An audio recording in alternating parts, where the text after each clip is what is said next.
Okay, तो हम जो है लास्ट टाइम यहाँ तक पहुँचे थे, राइट।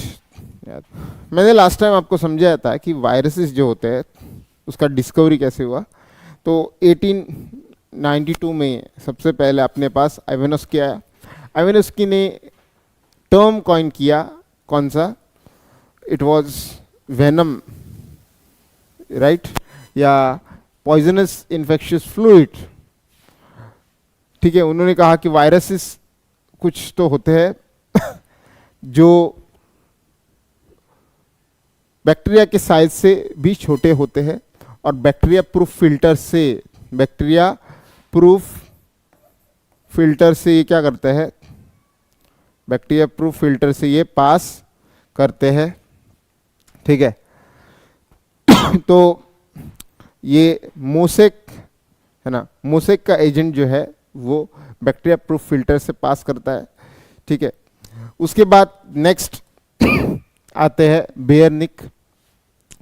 बेयरनिक ने हमने देखा कि बेयरनिक ने बेटा क्या किया था? बेयरनिक ने एक टोबैको प्लांट लिया। अब ये टोबैको प्लांट कौन सा था? It was infected tobacco plant. एक ऐसा प्लांट था जो कि इन्फेक्टेड था।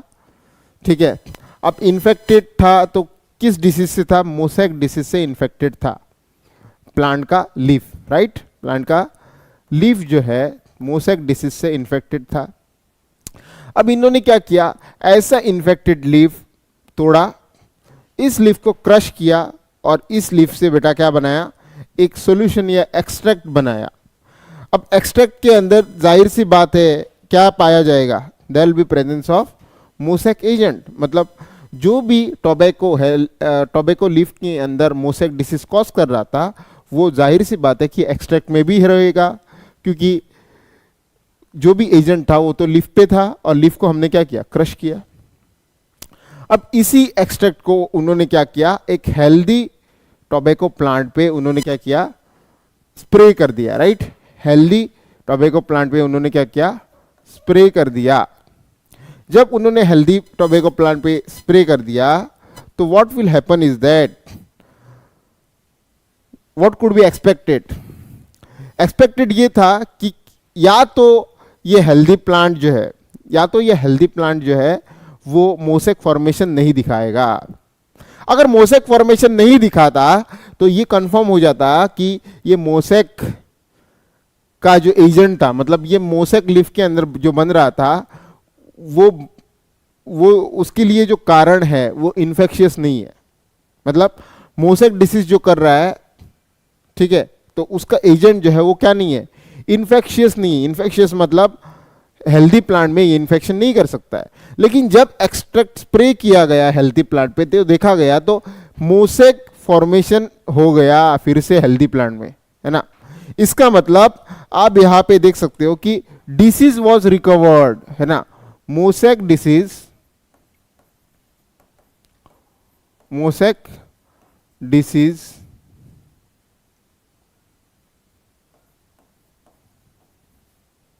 was recovered, है ना। मतलब मोसैक डिसीज जो है वो क्या हुआ? रिकवर हुआ। रिकवर का मतलब मैं क्यों ये बता रहा हूं कि रिकवर हुआ।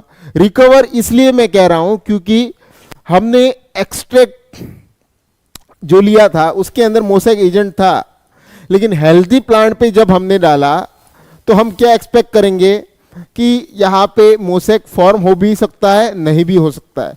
नहीं होता अगर ये प्लांट हेल्दी प्लांट में अगर ये फिर से मोसैक नहीं बनता है तो हम क्या कहते हैं कि यहाँ पे जो है फिर से डिसीज रिकवर नहीं हुआ है। लेकिन फिर से इस हेल्दी प्लांट के अंदर भी मोसैक फॉर्मेशन होने लगा, right. Mosaic disease healthy plant में भी होने लगा। इसलिए मैंने क्या कहा? Mosaic disease was what? Recovered. मतलब डिसीज को फिर से हमने क्या किया? रिकवर किया हेल्दी प्लांट के अंदर। इसका मतलब जो भी मोसैक फॉर्मेशन वाला एजेंट है ये कैसा है? इन्फेक्शियस एजेंट है, राइट। ठीक है, तो ये किसने फाइंड किया? बेयरनिक। और बेयरनिक ने क्या कहा? कॉन्टेंजियम, है ना, कॉन्टेंजियम विवम फ्लूइडम कहा। कॉन्टेंजियम विवम फ्लूइडम का मतलब क्या होता है कि poisonous infectious living fluid, right, infectious living fluid. ये किसने कहा? बेयरनिक ने कहा, हमेशा याद रखना, ठीक है। बेयरनिक ने क्या कहा? इसका मतलब बेयरनिक ने समझा कि जो भी मोसैक डिसीज के लिए एजेंट रिस्पॉन्सिबल है, it that agent is what? Infectious in nature.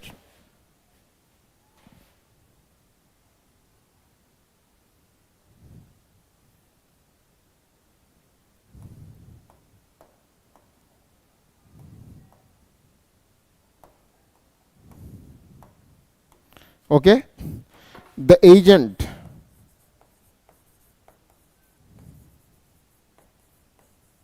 for mosaic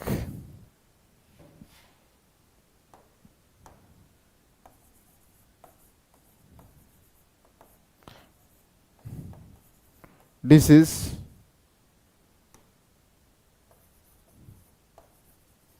in the tobacco leaf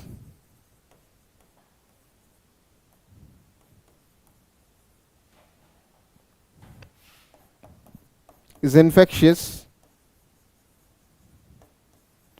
in nature। अब ये infectious in nature क्यों था? Since when the extract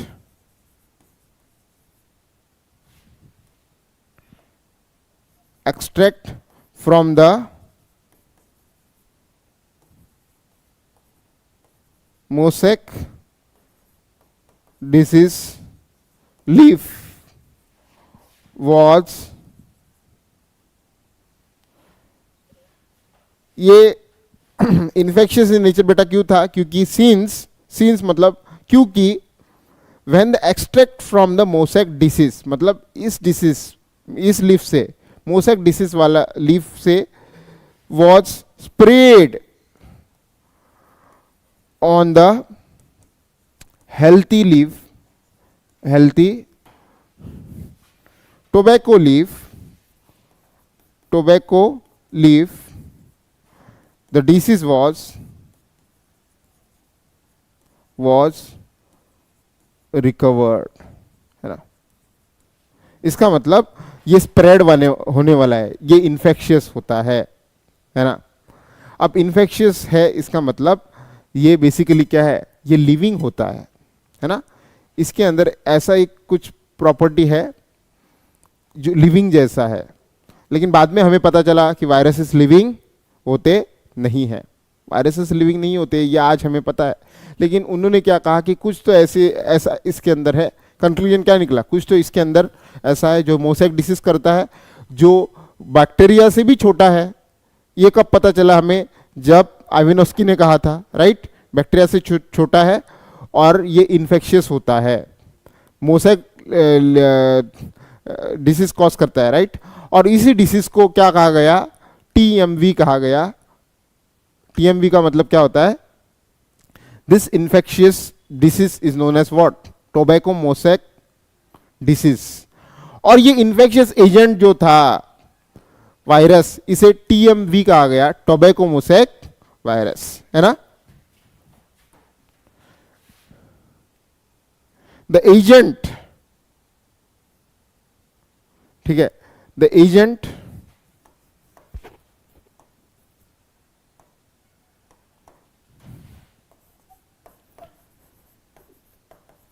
जो था फॉर मोसैक डिसीज, है ना, उसे क्या कहा गया? टोबैको मोसैक वायरस, ठीक है। तो आई होप कि यहां तक समझ में आया। अब जब तक ये चल रहा था मतलब बेयरनिक के टाइम तक बेटा, इसका मतलब 1898 तक, राइट, 1898 तक हमने ये तो देख लिया था कि ये एजेंट्स होते हैं। ये एजेंट्स बैक्टीरिया तो नहीं होते, क्योंकि बैक्टीरिया से बहुत छोटे होते हैं। ये इन्फेक्शन भी कॉज कर सकते हैं, ठीक है। लेकिन इनको कभी भी हमने देखा नहीं था। क्या देखा था यहाँ पे? देखा तो नहीं था, है ना। अब देखा जाता है कि इनका साइज बहुत छोटा होता है, इनका साइज बहुत छोटा होता है, इसलिए इनको अगर बेटा देखना है अच्छी तरह से तो हमें बहुत ही पावर वाले माइक्रोस्कोप की ज़रूरत होती है। और ऐसे माइक्रोस्कोप जो है 1898 में तो बने नहीं थे, जिसकी वजह से हमारा रिसर्च जो है, मतलब हमारा नॉलेज जो है वो यहीं तक सिमट गया था कि ये मोसेक एजेंट होता क्या है। ये तो हमें पता है, लेकिन इसको कभी देखा नहीं गया था। लेकिन अगला जो डिस्कवरी हुआ वो हुआ 1935 में। 1935 में विलियम स्टेनली, WM स्टेनली, एक इम्पॉर्टेंट साइंटिस्ट है, उसने क्या किया, टोबैको मोसेक वायरस को क्रिस्टलाइज किया। क्रिस्टलाइज करने का मतलब क्या होता है कि जैसे मानो कि मेरे पास एक सॉल्ट वाटर है, राइट। मान लो कि मेरे पास सॉल्ट वाटर है। क्या सॉल्ट वाटर में से सॉल्ट किसी ने देखा है क्या?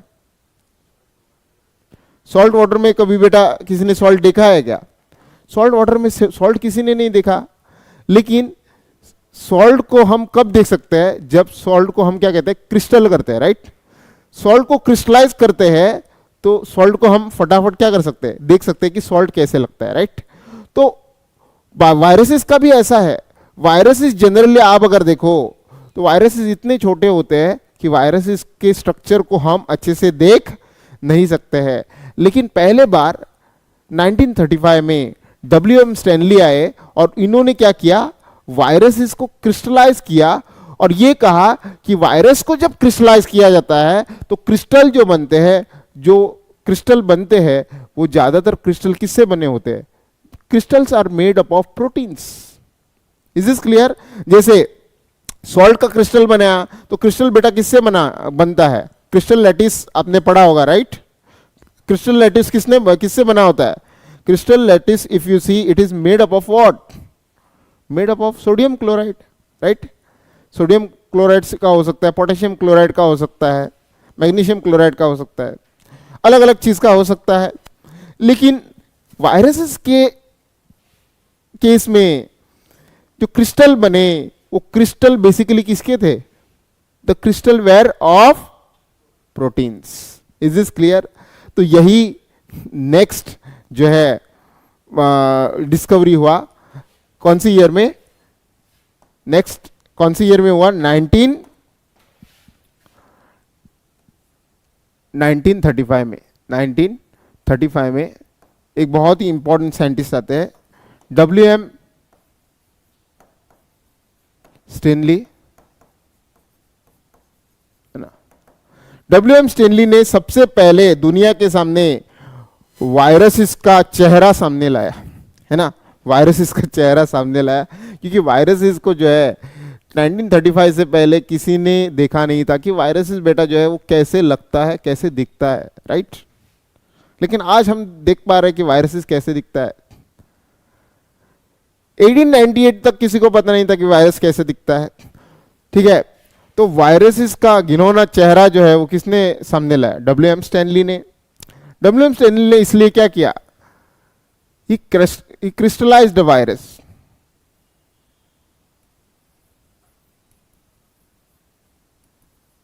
Crystallized the virus, thereby for the first time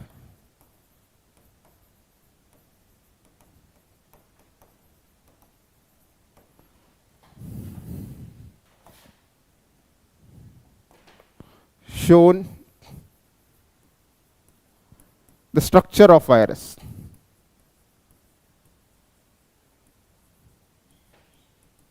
है ना। तो दुनिया के सामने सबसे पहले स्ट्रक्चर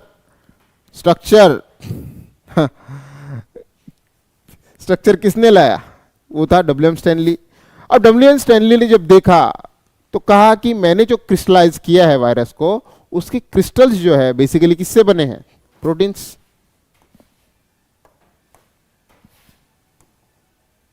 सो क्रिस्टल्स जो है in virus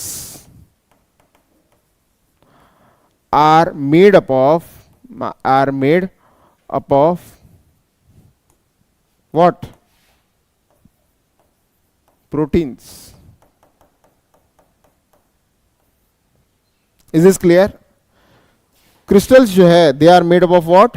they are made up of protein. ये डब्ल्यू एम स्टैनली ने कहा. तो ये था छोटा सा नन्ना सा discovery about the viruses. Exam में आ सकता है 3 नहीं तो 5 मार्क्स के लिए. अपने हिसाब से जो है इसको घटा के या बढ़ा के अच्छे से लिख लेना. ठीक है. तो 3 चीजें डिस्कवरी के अंदर ध्यान में रखनी है बेटा आपको. कौन कौन सी 3 चीजें? एक 1892 में क्या हुआ था, 1898 में क्या हुआ था और 1935 में. 1892 में क्या हुआ था? सबसे पहले आइवानोस्की ने वायरस ये टर्म कॉइन किया था. कहा था कि इन्फेक्शियस फ्लूइड होता है. ठीक है, नहीं, इन्फेक्शियस फ्लूइड होता है या पॉइजनस फ्लूइड होता है, राइट, या वेनम होता है.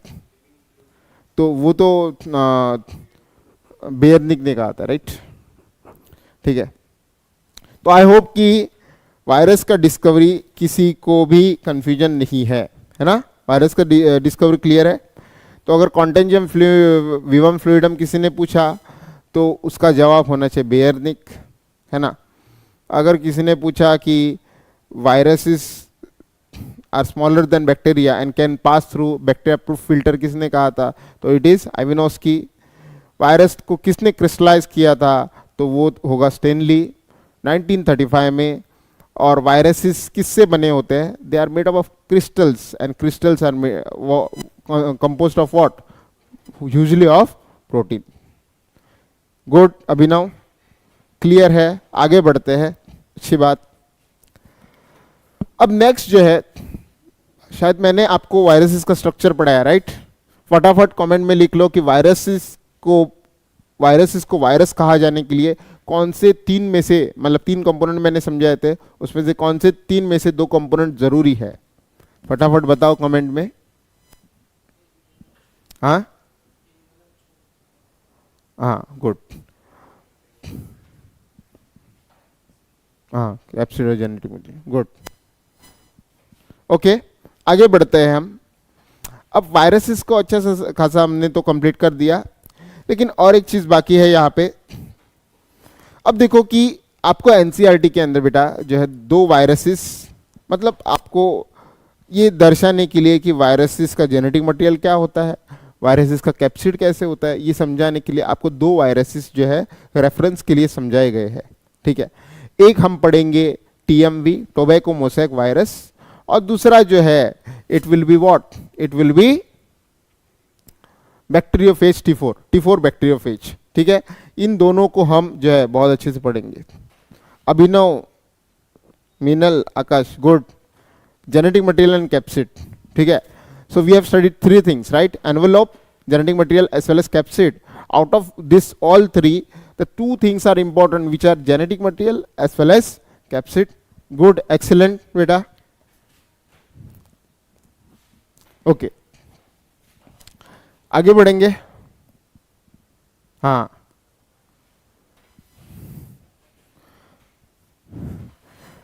है ना. 2 वायरसेस आपके पास एनसीईआरटी में रखे गए, एक ये वाला और बेटा एक ये वाला virus, right.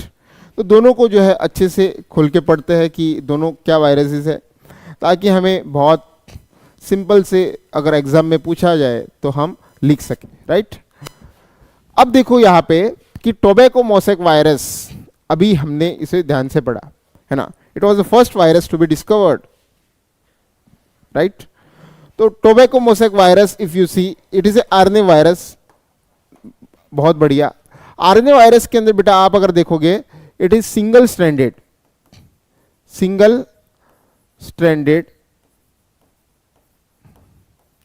RNA virus, right.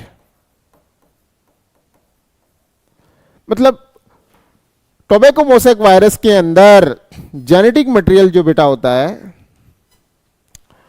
ठीक है, टोबैको मोसैक वायरस के अंदर बेटा जो जेनेटिक मटेरियल होता है, ये जेनेटिक मटेरियल कैसा रहेगा? सिंगल स्ट्रैंडेड आरएनए रहेगा।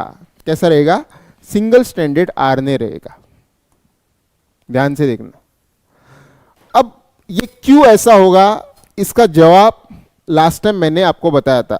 मैंने आपको समझाया था कि वायरसेस जो होते हैं उसके कुछ प्रॉपर्टीज होते हैं, जैसे डिपेंडिंग अपॉन ऑर्गेनिज्म वायरसेस अलग अलग प्रकार का ट्रेंड दिखाते हैं। जैसे आप अगर देखो एनिमल में आरएनए और डीएनए वायरसेस दोनों पाए जा सकते हैं। प्लांट्स के अंदर ज्यादातर आरएनए वायरसेस, उसमें भी single stranded RNA viruses plant के अंदर पाए जाते हैं, क्योंकि यहाँ पे टोबैको प्लांट है ना। टोबैको मोसेक वायरस एक कौन सा वायरस है? एक प्लांट वायरस है, राइट। एक कौन सा वायरस है बेटा? प्लांट वायरस है। अब प्लांट वायरस क्योंकि है, इसके अंदर कौन सा क्या पाया जाएगा? सिंगल स्ट्रैंडेड आरएनए पाया जाएगा, राइट। Is this clear? अब साथ ही साथ मैंने आपको समझाया था कि वायरसेस के अंदर क्या होता है कि जेनेटिक मटेरियल होता है, और जेनेटिक मटेरियल जो होता है it is surrounded by home? Surrounded by protein, right, जिसे हम कैप्सिड कहते हैं। तो यहां पे भी आप अगर देखोगे तो सेम चीज है।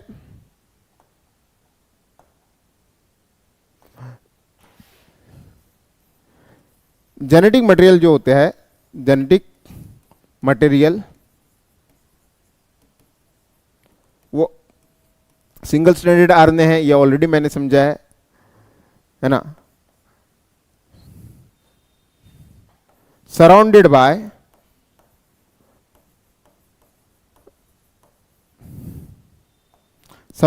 Home? Capsid. Surrounded by capsid, ठीक है। तो बाहर आपको आप देखो तो यहां पे बेटा प्रेजेंट किसका है? कैप्सिड का प्रेजेंस है। अब कैप्सिड क्या हो रहा है? Capsid is a polymer, right. Capsid is what? A protein coat which is made up of unit known as what? फटाफट बताओ कमेंट में। कैप्सिड इज ए पॉलीमर, या capsid is what? Protein coat, है ना। मतलब वायरस के अंदर एक जेनेटिक मटेरियल के सराउंडिंग एक कैप्सिड रहेगा, राइट। ये कैप्सिड बनता किससे है?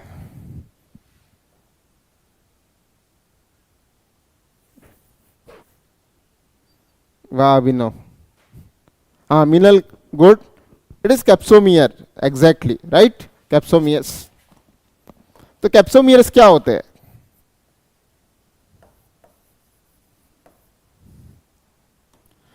Capsomeres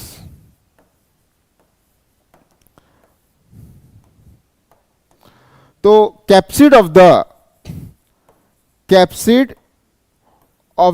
TMV is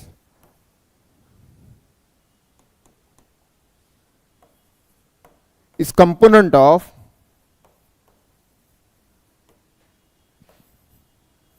capsomere, okay, capsid of the TMV, it is composed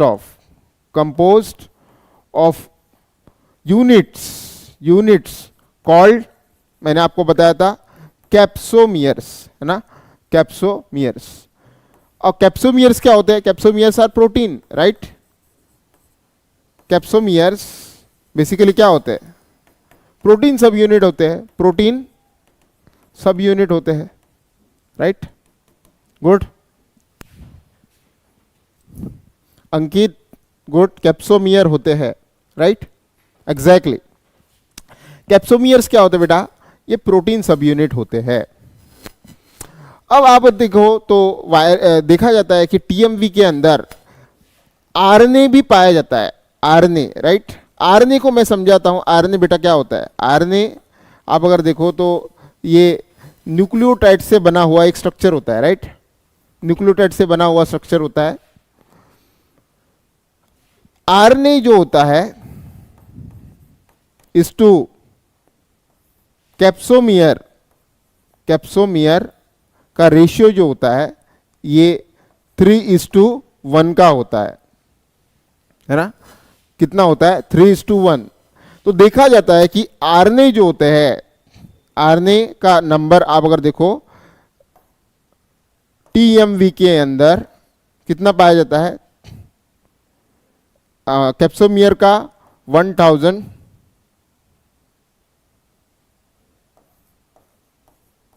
okay. RNA का न्यूक्लियोटाइड्स, आरएनए बेटा किससे बना होता है, न्यूक्लियोटाइड से बना होता है, न्यूक्लियोटाइड से बना होता है, न्यूक्लियोटाइड्स। न्यूक्लियोटाइड्स आपको जो है बायोमोलिक्यूल्स इस चैप्टर में आपको बहुत अच्छे से समझ में आएगा। न्यूक्लियोटाइड्स आप अगर देखो तो दो चीज़ों से बने हुए होते हैं, किस किस से, आपने लोअर स्टैंडर्ड में भी शायद पढ़ा होगा, आई डोंट नो, लेकिन न्यूक्लियोटाइड्स दो चीज़ों से बने होते हैं। एक तो एक बेस से बना होता है, एक बेस होता है उसमें, और एक शुगर होता है। बेस एडेनाइन हो सकता है, ग्वानिन हो सकता है, साइटोसिन हो सकता है, थाइमिन हो सकता है, राइट। ये सभी बेसिस होते हैं, नाइट्रोजनस बेसिस कहा जाता है। उसके साथ साथ शुगर होता है, शुगर जो होता है बेटा उसे पेंटोस शुगर कहा जाता है ना, उसे हम न्यूक्लियोटाइड कहते हैं। तो आरएनए जो होता है, जैसे यहाँ पे आप अगर देखो तो हर एक जो बेटा यहाँ पे स्ट्रक्चर जो दिखाया गया है ना, ये वाला, तो ये वाला बेटा स्ट्रक्चर जो है ये बेसिकली क्या है, इट इज न्यूक्लियोटाइड, ये एक न्यूक्लियोटाइड है। तो ऐसे बहुत सारे न्यूक्लियोटाइड होते हैं। अब देखा जाता है कि न्यूक्लियोटाइड इज टू, आरएनए के न्यूक्लियोटाइड इज टू कैप्सोमियर का रेशियो, आरएनए के किसका ratio, nucleotide is to capsomere का रेशियो कितना होता है, 3:1 होता है। अगर टीएमवी के अंदर 6400 क्या है, न्यूक्लियोटाइड है, तो बताओ मुझे अकॉर्डिंग टू 3:1 रेशियो कैप्सोमियर कितने होने चाहिए, फटाफट बताओ।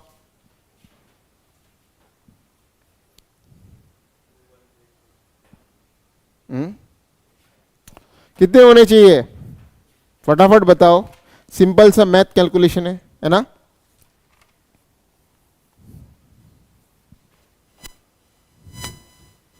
मैं ही बता देता हूं, अप्रोक्सीमेटली 2100, राइट,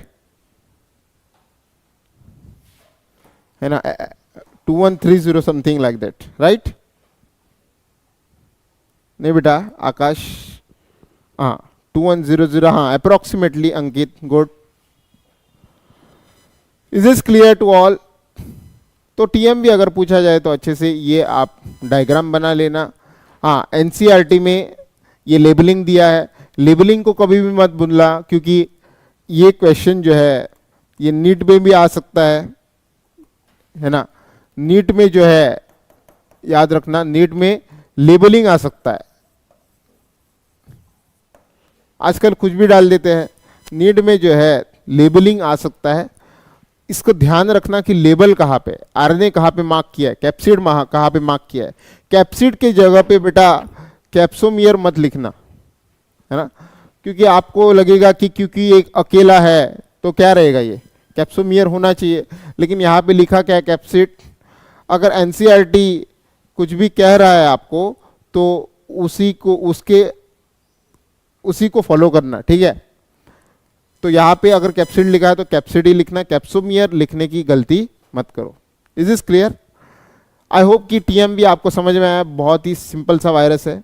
अब टीएमवी आप अगर देखोगे ये तो वायरस कैसा है, एक सिलिंड्रिकल जैसा वायरस है, राइट, एक सिलिंड्रिकल रॉड शेप्ड, है ना, रॉड शेप्ड और सिलिंड्रिकल वायरस है, सिलिंड्रिकल वायरस है बेटा, है ना, रॉड शेप्ड या सिलिंड्रिकल वायरस है कौन, टीएमवी, राइट। ये भी बहुत इंपॉर्टेंट पॉइंट है। टीएमवी इज रॉड शेप्ड और सिलिंड्रिकल वायरस, एक रॉड जैसा लंबा वायरस होता है। Good Divyanshu, 2100 approx, good. Anyways हाँ अभिनव ने तो एक्यूरेट बताया 2133, गुड। सो अप्रोक्सीमेटली 2100 होता है। ओके नेक्स्ट आते हैं हम, ये एक है ना कुछ रोबोट जैसे लग रहा है, राइट, ये कुछ रोबोट जैसे लग रहा है। अब ये जो रोबोट जैसे बेटा वायरस जो दिख रहा है, ये बेसिकली कौन सा वायरस है, एक बैक्टीरियोफाज है ना। अब bacteriophage if you see it is a DNA virus. DNA के अंदर आप अगर देखो it is double stranded DNA virus, double stranded DNA virus, DNA virus. तो इसके अंदर आप अगर देखोगे तो आपको क्या क्या देखने को मिलेगा, हेड, कॉलर, शीथ, उसके बाद टेल फाइबर्स। तो ये सभी जो होते हैं इसके कंपोनेंट्स है। ये एनसीईआरटी का डायग्राम है, आपको बहुत ही ध्यान से यहाँ पे देखना पड़ेगा। अब बैक्टीरियोफेज होते क्या है, they are the viruses which infect bacteria, right. Bacteriophages क्या होते हैं, वायरसेस दैट इन्फेक्ट बैक्टीरिया। ऐसे वायरसेस होते हैं जो क्या करते हैं, बैक्टीरिया के अंदर इंफेक्शन कॉज करते हैं, है ना। जैसे मेरे पास अगर एक बैक्टीरिया है, इस बैक्टीरिया पे जो है आपको क्या देखने को मिलेगा, ये वायरस देखने को मिलेगा, ठीक है।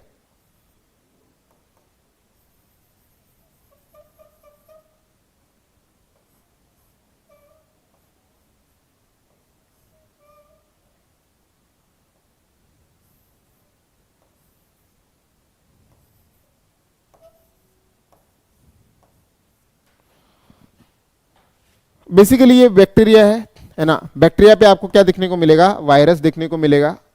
अब वायरस इसके अंदर आप देखो तो वायरस के अंदर बेटा क्या है, जेनेटिक मटेरियल है, राइट। वायरस के अंदर क्या है, जेनेटिक मटेरियल है।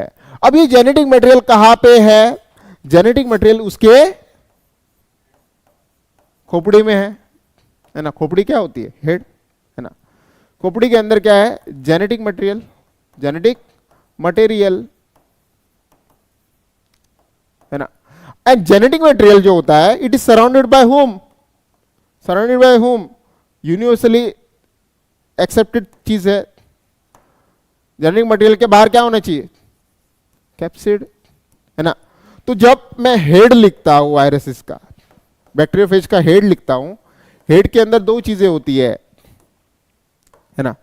हेड के अंदर दो चीजें होती है, एक होता है कैप्सिड और दूसरा होता है genetic, genetic material, right, genetic material. और जेनेटिक मटेरियल आप अगर देखो तो कैसा होता है, शॉर्ट फॉर्म में डबल स्ट्रैंडेड डीएनए। कैसा होगा बेटा, डबल स्ट्रैंडेड डीएनए होता है genetic material. Is this clear.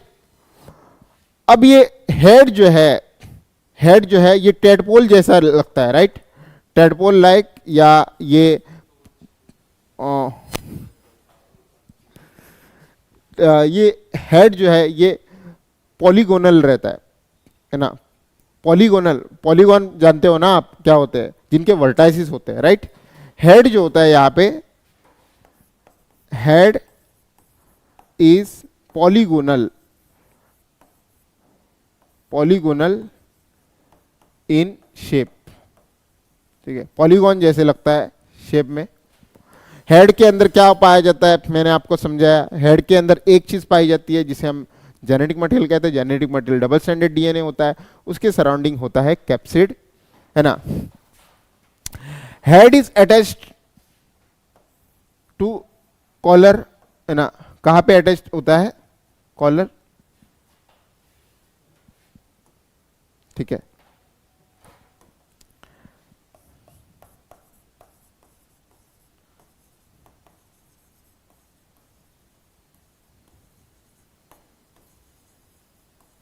ठीक है, हेड जो होता है कॉलर पे अटैच होता है। और ये जो पार्ट होता है इसे, इसका जो बेटा है ये पार्ट जो है ना, इसे टेल कहा जाता है। इसे क्या कहा जाता है, टेल कहा जाता है।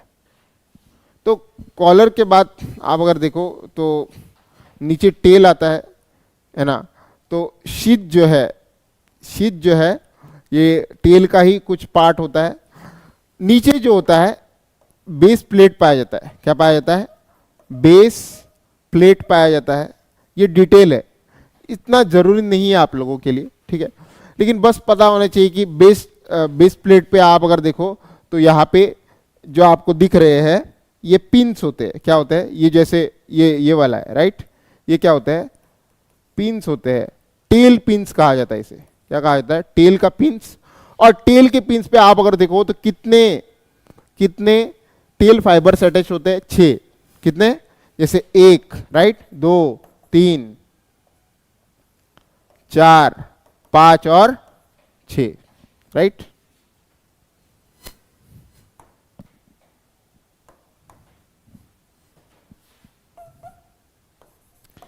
At base 6 tail fibers,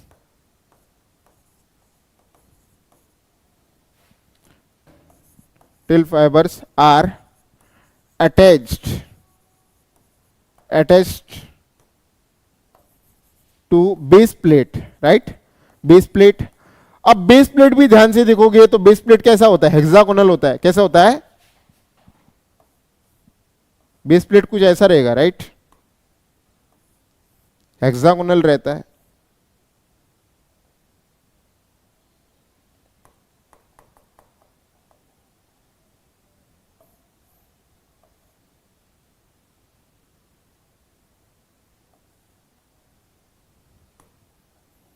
मेरा मैथ्स बहुत ही खराब है।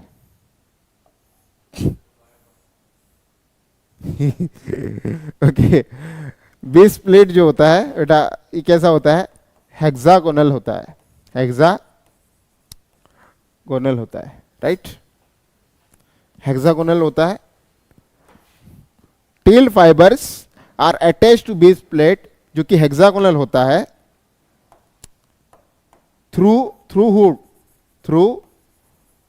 Tell pins, right? Tail pins क्या होता है मैंने आपको समझाया है।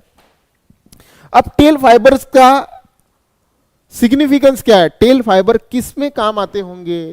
किसको पता है क्या? टेल फाइबर्स किसके काम आते होंगे? देखो ध्यान से, टेल फाइबर से बैक्टीरिया क्या करता है? बैक्टीरिया को क्या करता है? पकड़ता है, right? Tell fibres help the bacteriophage T4, है ना? बाय द वे ये जो डायग्राम है ये किसका डायग्राम है? This is diagram of bacteriophage T4 मतलब वायरसेस को ऐसे वियर्ड नाम दिए जाते हैं, जैसे हमने लास्ट टाइम पढ़ा था 5174 ऐसे वियर्ड नाम दिए जाते हैं, राइट? तो बैक्टीरियोफेज T4 इसका नाम है ना? और ये बैक्टीरिया जो है ये कौन है? ई कोलाई का फुल फॉर्म बेटा सबको पता है क्या? Escherichia coli, right? Escherichia coli if you see एक बैक्टीरिया है और इस पे इन्फेक्शन करने वाला कौन है? T4 bacteriophage, right? T4 bacteriophage. Is this clear? I hope this is clear. Okay, आगे बढ़ते हैं। ये तो हमने देख लिया। नेक्स्ट पॉइंट क्या आएगा? देखो,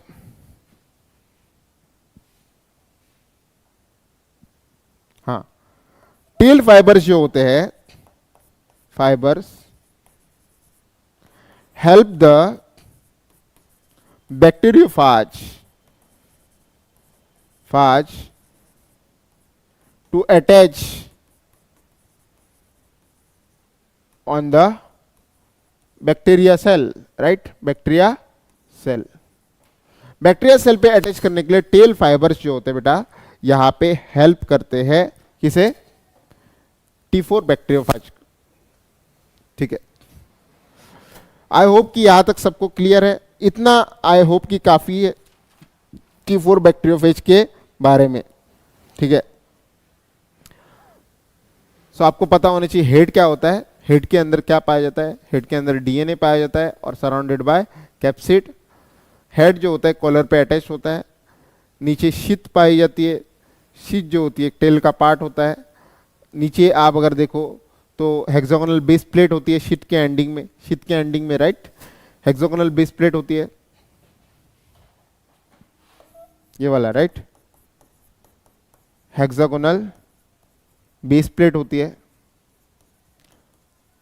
हेक्सागोनल बेस प्लेट पे क्या होते हैं, टेल पिन्स होते हैं। टेल पिन्स भी बेटा कितने होंगे, टेल पिन्स कितने होंगे, 6 इन नंबर होंगे, है ना। 6 टेल पिन्स पे 6 टेल फाइबर्स अटैच होते हैं, और टेल फाइबर्स जो होते हैं वो बैक्टीरियोफेज को अपने होस्ट पे, होस्ट कौन है यहाँ पे, बैक्टीरिया होस्ट है, right, bacteria is a host, host पे अटैच करने के लिए मदद करता है।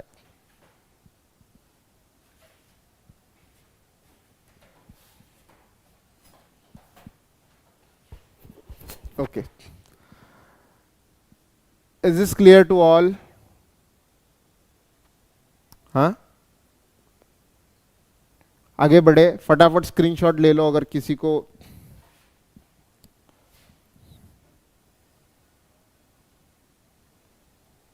हाँ, तो यहां तक जो है लगभग लगभग हमने वायरसेस क्लियर कर दिया है। आई होप कि वायरसेस का किसी को कंफ्यूजन नहीं होना चाहिए।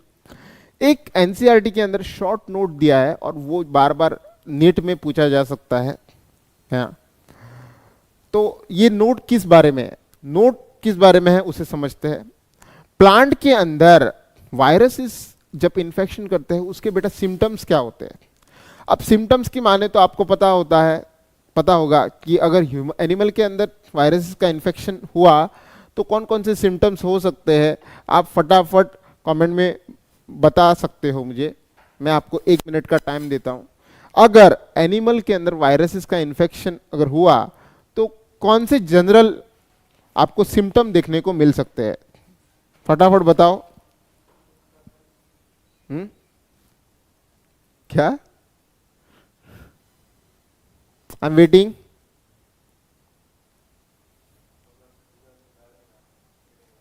हाँ,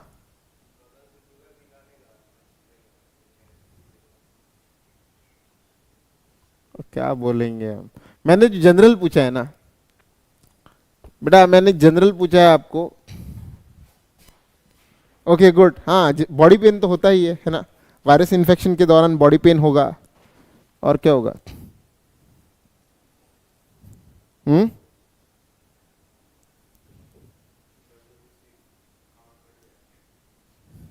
हाँ गुड, इन्फेक्शन के दौरान WBC, प्लेटलेट्स जिसे कहते हैं, राइट।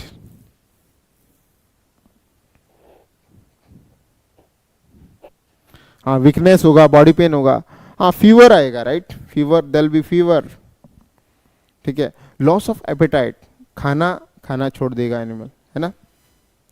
उसके बाद उसका जो है लोकोमोशन इफेक्ट होगा, है कि नहीं, तो बॉडी का वेट घटेगा। बहुत सारी चीजें एनिमल्स के अंदर देखने को मिलेगी आपको वायरस के इन्फेक्शन के बाद, है ना। लेकिन हाँ, इम्यूनिटी पे असर पड़ेगा। जैसे HIV वायरस जब इन्फेक्ट करता है तो HIV का फुल फॉर्म क्या होता है, ह्यूमन इम्यूनो डिफिशियंसी वायरस। मतलब जब HIV का, एड्स का वायरस, याद रखना, एड्स का जो वायरस है, राइट, एड्स का जो बेटा वायरस है, एड्स का कौन सा वायरस है, HIV वायरस है, राइट। बहुत सारे बच्चे एड्स और HIV में कंफ्यूजन हो जाते हैं। What is full form of AIDS, acquired immunodeficiency syndrome. मतलब ये एक डिसीज है AIDS, acquired immunodeficiency. Acquired का मतलब क्या है, जन्म से नहीं होता है, किसी से हमने क्या किया है, एक्वायर किया है। एक्वायर करने का अलग अलग रीजन होता है, सेक्सुअल कांटेक्ट की वजह से हो सकता है, उसके बाद ब्लड ट्रांसफर के दौरान, using needles which are infected, ये सभी हो सकता है, राइट। उसके बाद जब नाई के पास जाते हैं, अगर वो ब्लेड चेंज नहीं करता है, उससे भी HIV फैल सकता है आपको, ठीक है। बॉडी कांटेक्ट से, है ना, जैसे आपके बॉडी में कट आ गया और किसी HIV पेशेंट का ब्लड आपके ब्लड में लग गया तो उससे हो सकता है। तो अलग अलग तरीके से आपको HIV हो सकता है। इसका मतलब HIV जन्म से नहीं होता है, कहीं ना कहीं से हम क्या करते हैं, उसको अपने अंदर ले लेते हैं, तो एक्वायर्ड होता है। एक्वायर करने के बाद ये क्या करता है, आपको गिफ्ट में क्या देता है, आपकी इम्यूनिटी खत्म कर देता है, राइट। इसलिए हमने क्या कहा, AIDS एक्वायर्ड इम्यूनो डेफिशिएंसी, मतलब इम्यूनिटी में क्या करेगा, डेफिशिएंसी करेगा। डेफिशिएंसी मतलब इम्यूनिटी को घटाएगा। सिंड्रोम का मतलब डिसीज होता है, राइट। तो ये है डिसीज। एड्स याद रखना, एड्स क्या है, एड्स डिसीज है, जबकि HIV वायरस है, राइट, वायरस है। HIV का फुल फॉर्म क्या होता है, human immuno deficiency virus, right. Okay, I hope कि यहां तक क्लियर है। अब ये सब कुछ मैं क्यों आपको सुना रहा हूं, क्योंकि मैं आपको बताना चाहता हूं कि प्लांट्स के अंदर भी वायरस इन्फेक्शन के कुछ सिम्टम्स होते हैं, है ना।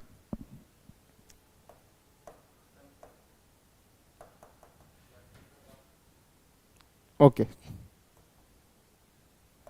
Okay, so in plants if you see, there are important symptoms of virus infection। तो ये सभी पॉइंट्स होते हैं जो आपको पढ़ने होते हैं एनसीईआरटी से। अब कौन कौन से सिम्टम दिए गए हैं, एक दिया गया है लीफ रोलिंग, है ना, लीफ रोलिंग। दूसरा लीफ कर्लिंग। तीसरा दिया गया है yellowing of leaf, yellowing of leaf. उसके बाद चौथा दिया गया है वेन क्लियरिंग, वेन क्लियरिंग। उसके बाद स्टंटेड ग्रोथ, ठीक है, स्टंटेड ग्रोथ। उसके बाद ड्वार्फिंग, ड्वार्फिंग।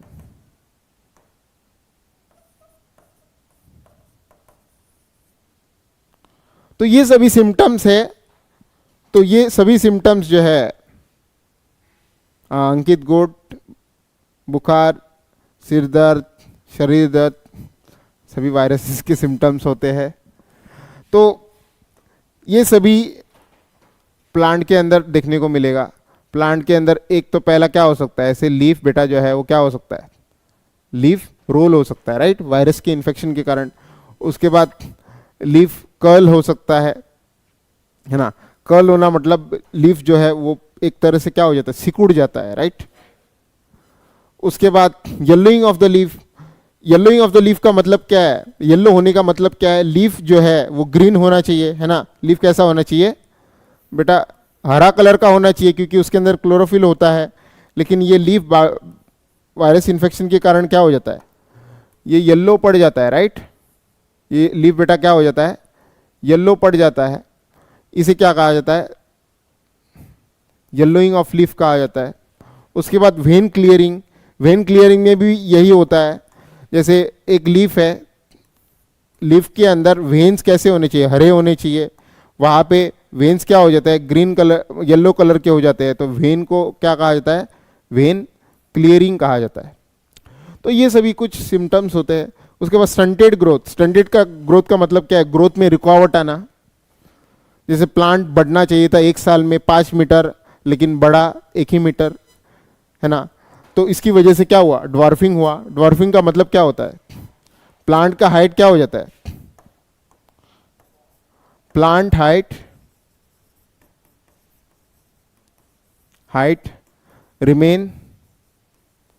रिमेन शॉर्ट, है ना। प्लांट का हाइट क्या रहेगा, छोटा ही रह जाएगा, है ना। और उसके बाद और एक हमें नहीं भूलना चाहिए, मोसेक फॉर्मेशन। मोसेक फॉर्मेशन अभी मैंने समझाया था पूरे चैप्टर में वायरसेस के। मोसेक का मतलब क्या होता है, येलो और, है ना, मोसेक फॉर्मेशन, राइट।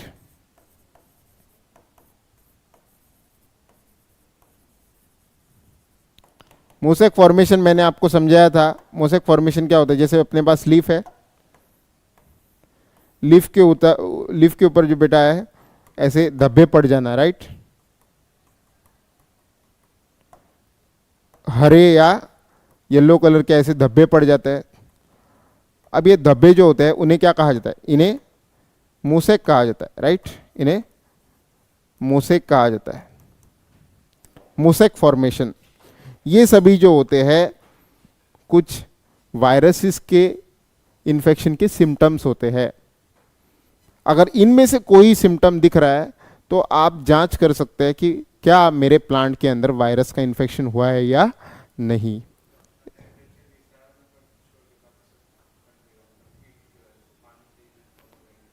वही तो आपको चेक करना पड़ेगा ना, क्या वायरस की वजह से है, क्या बैक्टीरिया की वजह से है, या मिनरल डिफिशिएंसी की वजह से।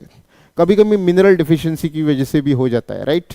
जैसे मैंने नाइट्रोजन अच्छे से नहीं दिया, नाइट्रोजन क्लोरोफिल बनने के लिए बहुत ज़रूरी है। मैग्नीशियम अच्छे नहीं दिया, मैग्नीशियम क्लोरोफिल का सेंट्रल एटम है। तो मिनरल न्यूट्रिशन एक बहुत बेहतरीन चैप्टर आपके एनसीईआरटी सिलेबस में था, लेकिन I don't know they have removed this chapter, right, but still there are some minerals in the mineral nutrition chapter that we will be obviously seeing, okay, don't worry बेटा। I hope कि यहाँ तक सबको समझ में आया होगा अच्छे से, ठीक है, अच्छे से समझ में आया होगा। तो ओके, आकाश लिख रहे हैं कि quarantine is not a symptom. Quarantine एक आर्टिफिशियल कंडीशन है जहाँ पे हम रखते हैं इंसानों को, राइट।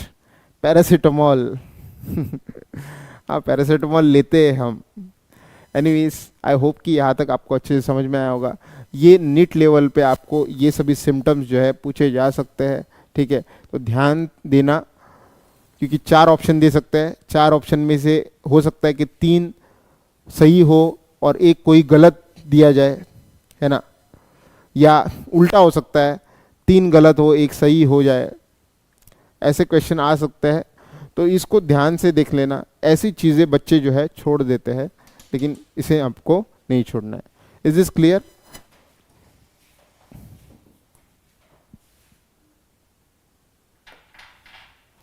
बेटा आज जो है हम यहाँ पे रुकेंगे। इस चैप्टर का हमारा बस एक ही पार्ट बचा है, जो कि क्या है, सब वायरल एजेंट्स, राइट, सब वायरल एजेंट्स, और छोटा सा 2 लाइन का लाइकेंस बचा है, तो वो हम नेक्स्ट इसमें ख़त्म करेंगे। Is this clear? Okay, thank you and have a good day.